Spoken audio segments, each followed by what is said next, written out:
لما انت بتكون جعان او تكون صايم او تكون ماكلتش اي حاجه من الصبح او بين الوجبات اللي الغذائيه، بتلاقي نفسك ايه؟ بتلاقي نفسك مهبط، بتلاقي نفسك ان انت مش قادر تقف على رجليك، تركيزك بيبدا يقل. ليه؟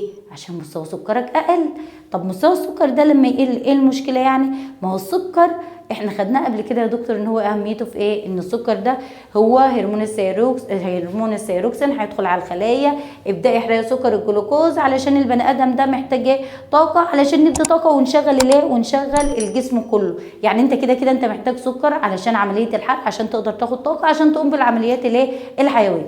طب سكرك دلوقتي قليل والخلايا بتاعتك يعني ايه؟ غلبانه، مفيش عندها سكر ايه؟ سكر جلوكوز، على اساس ان هي تقدر ايه؟ ان هي تعمل عمليه اكسده علشان تاخد ايه؟ تاخد طاقه. تبدا بقى الخلايا تنادي بقى على الايه؟ على المخ، تبعت له رساله: يا عم احنا عاوزين طاقه، يا عم احنا عاوزين طاقه، يا عم احنا عاوزين طاقه، يا عم احنا عاوزين طاقه. فالمخ عارف ان الطاقه هي مين؟ سكر الجلوكوز، يقوم جاي على طول باعت رساله عند مين؟ عند خلايا الفا: اصحي معايا واشتغلي وافرزي هرمون الجلاكاجون. يبقى معنى كده ان الجلاكاجون بيشتغل امتى؟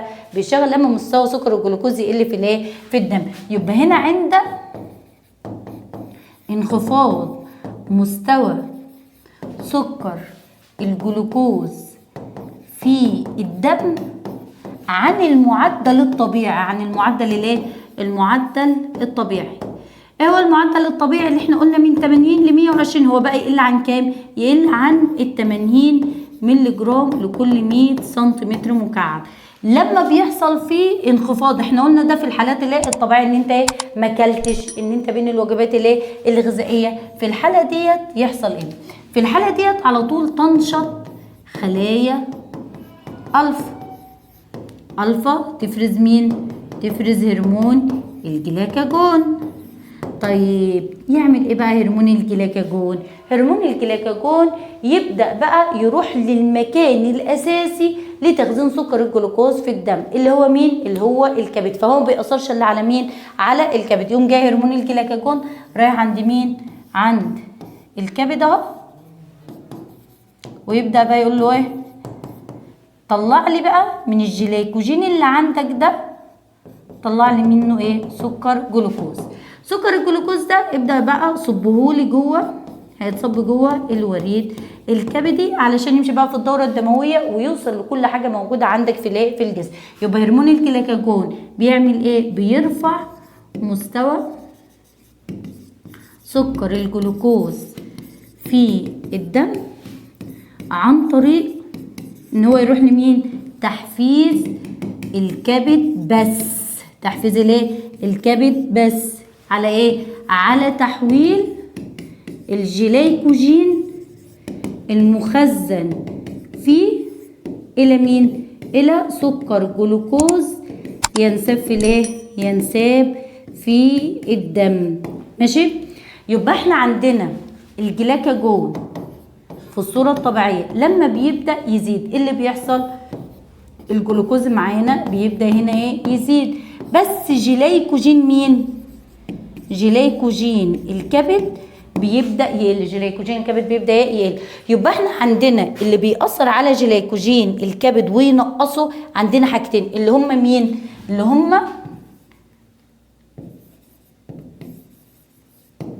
اللي بيأثر عليهم حاجتين، اللي هو هرمون الادرينالين ينقص، وهرمون مين؟ وهرمون الجلاكاجون. بص بقى الحته ديت يلعب لك فيها ايه؟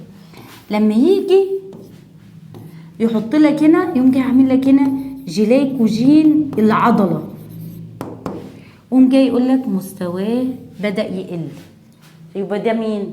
يبقى ده الادرينالين، علشان الجلاكاجون ما بيأثرش على جلايكوجين العضلات، ما بيأثرش على جلايكوجين الايه؟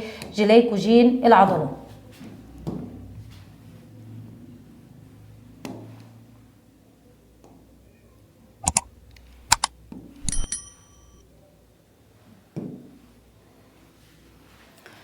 طيب نشوف بقى عمنا بيتا بتعمل ايه. نفتكر تاني بيتا عشان اكيد تهتوا مني. بيتا قلنا عددها كبير، تفرز هرمون الانسولين. طب الانسولين بقى يعمل ايه؟ وبيشتغل امتى؟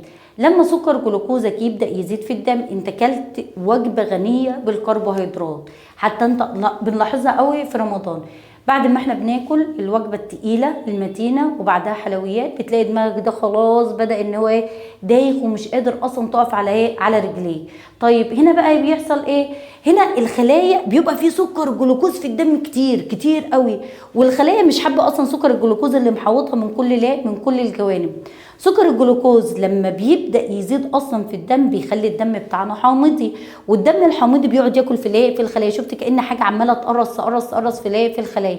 فبيبدأ هنا بقى الخلايا ايه، تعمل بقى تأثير ايه، عكس، تبدأ تبعت اشارة للايه، عندنا للمخ، تبدأ تقول له ايه، جلوكوز الدم كتير، دخله لنا ايه جوه، احنا ايه، احنا خلاص احنا تعبنا من الجلوكوز اللي بره، علشان الجلوكوز بدأ ياكل فينا، فاحنا عاوزين سكر الجلوكوز يبدأ يقل ايه، يقل معانا. طب يحصل ايه بقى؟ يبقى هنا لما بيحصل فيه عند ارتفاع مستوى سكر الجلوكوز في الدم عن المعدل الطبيعي، هيحصل ايه؟ على المعدل الطبيعي اللي هو عن كام؟ عن 120. يعني سكر الجلوكوز يوصل 200، ممكن يوصل 200 وشويه، ممكن يوصل ايه 300. بس احنا بنتكلم على اللي هي انت مش تعبان، احنا بنتكلم ان انت كلت وجبه غنيه بالكربوهيدرات. بيبدا بقى هنا ايه، تنشط على طول خلايا مين؟ تنشط خلايا بيتا، تقوم جايه تفرز لنا مين؟ الهرمون الجميل، هرمون الانسولين. هرمون الانسولين بقى عاوز يعمل ايه؟ بيعمل تقليل لمستوى سكر الجلوكوز في الدم. طيب يقلله ازاي؟ هو دلوقتي احنا عندنا ايه؟ ادي عندنا الخليه هي، وده مجموعه السكريات اللي الأحادية. في عندنا جلوكوز وعندنا جلاكتوز وعندنا فركتوز، هذا مجموعة السكريات اللي الأحادية كتيرة، السكريات كتير، والخلايا هي محتاجة سكر جلوكوز، او حتى لو هي مش محتاجة سكر جلوكوز هي مش هتاخده. فانا دلوقتي سكر الجلوكوز زي ما احنا قلنا هو عمال بياكل اصلا في الايه، في الخلايا. الخلية اصلا مش عاوزة سكر الجلوكوز يكون ايه، يكون براها بالكمية ديت. يجي بقى عمنا هرمون بقى الايه، الانسولين اهو، جاي جاي جاي جاي اهو. اول ما هرمون الانسولين يدخل ويرتبط بالمستقبل الكيميائي بتاعه، اللي يحصل يبقى كده اتفتح الايه، اتفتحت البوابات، وهتبدا تدخل السكريات الاحاديه، وهتبدا تدخل السكريات الاحاديه ما عدا بقى مين؟ ما عدا ده سكر الفركتوز. سكر الفركتوز هرمون الانسولين ملهوش سيطرة عليه. يعني ايه؟ يعني السكر الوحيد اللي بيدخل جوه الخلية بمزاجه ويتم أكسدته دون الحاجة لوجود مين؟ لوجود هرمون الايه؟ هرمون الانسولين. يعني معنى كده انت لو كلت اصلا فركتوز، الفركتوز اللي هو سكر الفواكه، كلت تفاح، كلت كمثرى، في الحاله ديت ايه اللي هيحصل؟ في الحاله ديت مستوى سكر الجلوكوز بتاعك مش هيعلى في الدم ولا حاجه، سكرك مش هيزيد. عشان كده كده الفركتوز ايه؟ داخل، يعني داخل، هو اصلا الانسولين ايه؟ ملوش علاقه بيه. هنا بقى احنا قلنا ادى هرمون الانسولين جرى جرى راح بقى لكل الخلايا اللي موجوده عندك في الجسم. يبقى معنى كده ان هرمون الانسولين هرمون ماله؟ بيأثر على جميع خلايا الجسم، زيه زي مين؟ زي هرمون الانسولين. يدخل على كل الخلايا اللي موجوده في اللي موجوده عندنا في الجسم. واحنا متفقين ان خلايا جسمك واعضاء جسمك مش ان افجعناهم، هي هتاخد ايه؟ احتياجات. كل خليه بقى هتبدا تاخد سكر الجلوكوز اللي محتاجاه، سكر الجلوكوز اللي محتاجاه، سكر الجلوكوز اللي محتاجاه. يبقى سكر الجلوكوز اللي بره هيبدا ايه؟ هيبدا يقل. سكر الجلوكوز اللي جوه الخلايا هيبدا يزيد، هيبدا ايه؟ يزيد. ومش كده بس، ده هرمون الانسولين بيحس الخليه ان هي تعمل عمليه اكسده لسكر الجلوكوز. طب اكسده يعني ايه؟ يعني حرق. وحرق يعني ايه؟ يعني سكر الجلوكوز هيبدا يتحد مع الاكسجين وهيدينا الاي تي بي وهيدينا ثاني اكسيد الكربون وهيدينا ميه. يعني معنى كده ان سكر الجلوكوز بح. يبقى هنا ايه؟ مستوى سكر الجلوكوز بدا ايه؟ بدا يقل. يبقى بيقلل مستوى سكر الجلوكوز. اول حاجه ان هو بيعمل ايه؟ ان هو بيعمل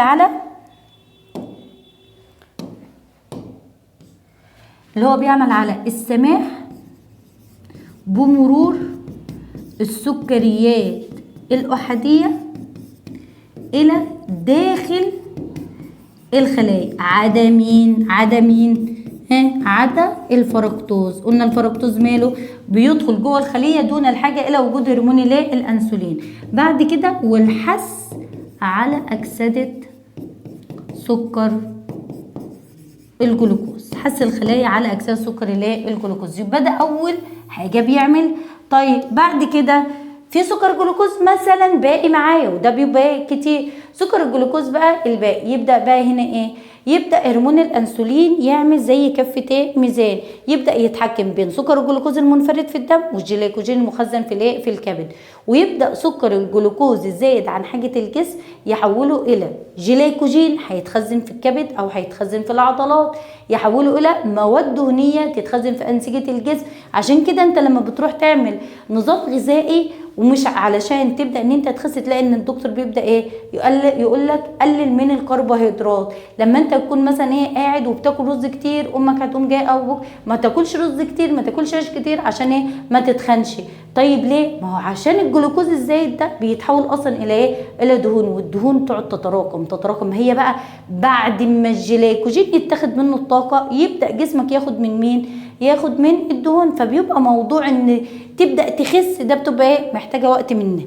يبقى تاني حاجه بيعملها ان هو بيعمل ايه؟ التحكم في العلاقه بين سكر الجلوكوز المنفرد في الدم والجليكوجين المخزن في العضلات. فبيعمل ايه بقى؟ قلنا ان هو بيحول سكر الجلوكوز اللي هو مونيمر، يحوله الى بوليمر، اللي هو بوليمر مين؟ الجليكوجين. يروح فين؟ يروح عندك في الكبد، ويروح عندك فين؟ ويروح عندك في العضلات، او الى ايه؟ او الى مواد دهنيه. المواد الدهنيه ديت هتروح فين؟ هتخزن في انسجه الجسم، هتخزن في انسجه الايه؟ في انسجه الجسم. طب تعالى كده، احنا بنقول هنا السماح بمرور السكريات الاحاديه والحث على اكسده السكر الايه؟ سكر الجلوكوز. اكسده يبقى ده ايه؟ هدم. طيب حول مونيمر اللي هو سكر الجلوكوز، حوله لبوليمر اللي هو الجليكوجين، يبقى ده عمليه ايه؟ عمليه بناء. يبقى معنى كده ان احنا عندنا الانسولين هرمون ايه؟ هرمون هدم وبناء، يعني ليه دورين متعاكسين في عمليه الايه؟ في عمليه الايض. طبعا ده من الاسئله اللي بتبقى متكرره بالنسبه لبتوع الايه؟ بالنسبه للازهريه. طيب يبقى احنا لغايه دلوقتي في عندنا 3 هرمونات بتاثر على انسجه الجسم كلها. عندنا الجي اتش بيؤثر على معظم انسجه الجسم. عندنا بقى الثيروكسين والانسولين، دول بيأثروا على مين؟ بيأثروا على كل خلايا الجسم بما فيهم الخلايا المفرزة اصلا ايه؟ المفرزة لهم. ده هرمون الثيروكسين يعني الترقية او غدة الايه؟ البنكرياس. طب احنا قلنا هرمون الانسولين، نرجع تاني. هرمون الانسولين، الهرمون ده بيعمل ايه؟ الهرمون ده بيبدأ لما السكر الجلوكوز يزيد يعمل ايه؟ يبدأ يقلل سكر الجلوكوز. تمام؟ وفي نفس الوقت هيرفع مين؟ هيرفع جليكوجين الكبد والعضلات.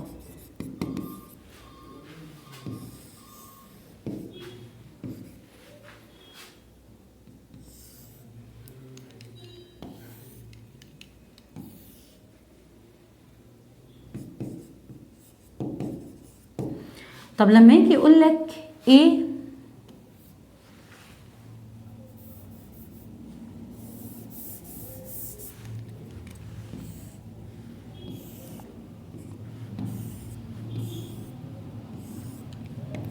لما يجي يقول لك ايه وبي وسي عبارة عن هرمونات أحادية، عبارة عن سكريات أحادية. ايه هو كل واحد من دول؟ هو أهم حاجة عندك سي. سي ده عبارة عن ايه؟ هو فضل ثابت مهما زاد مستوى هرمون الأنسولين، يبقى معنى كده ان ده سكر الايه؟ سكر الفركتوز.